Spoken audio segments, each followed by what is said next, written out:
নমস্কার, কেমন আছেন সবাই? তো এখন আরেকটা নতুন প্রাকৃতিক ভিডিও নিয়ে আপনাদের সামনে চলে এলাম। দেখতেই পাচ্ছেন আমাদের এদিকে এখন সব ধান লাগানো হয়ে গেছে। তো আপনাদেরকে আমি দেখিয়েছিলাম ধান লাগানো কীভাবে হচ্ছে। তো এইগুলোই জানেন তো, এইগুলোই হচ্ছে আমাদের গ্রামের মানুষের ঐতিহ্য। এইগুলোই নিয়েই গ্রামের মানুষ বেঁচে থাকে। দেখুন কত সুন্দর লাগছে, সত্যি কথা। মানে এইগুলো আপনাদেরকে বলে বোঝানো যাবে না যে এইগুলো কী জিনিস। এই প্রাকৃতিক পরিবেশ কত সৌন্দর্য জানেন তো। এই গ্রামের নিয়ে অনেক কবিতা আমাদের জীবনানন্দ দাশ বা রবীন্দ্রনাথ ঠাকুর অনেক অনেক কিছু লিখে গেছেন, কিন্তু তারপরেও আমাদের গ্রামের মানুষদেরকে কেউ মান সম্মান মর্যাদা কিচ্ছু দেয় না। তো বলবো ভাই, গ্রামের মানুষদেরকে একটু মান সম্মান দেন, তারাও মানুষ, তারাও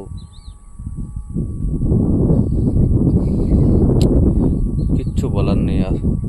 চলুন, টাটা। খুব খারাপ লাগে যখন গ্রামের মানুষকে এইভাবে অপমানিত করা হয়। কি আর করা যাবে, গ্রামে জন্মেছি, সহ্য করতেই হবে। তো আপনাদের যদি এই পরিবেশ ভালো লাগে তাহলে চ্যানেলটাকে লাইক কমেন্ট শেয়ার সাবস্ক্রাইব করে দেবেন। ঠিক আছে বন্ধু, চলুন টাটা।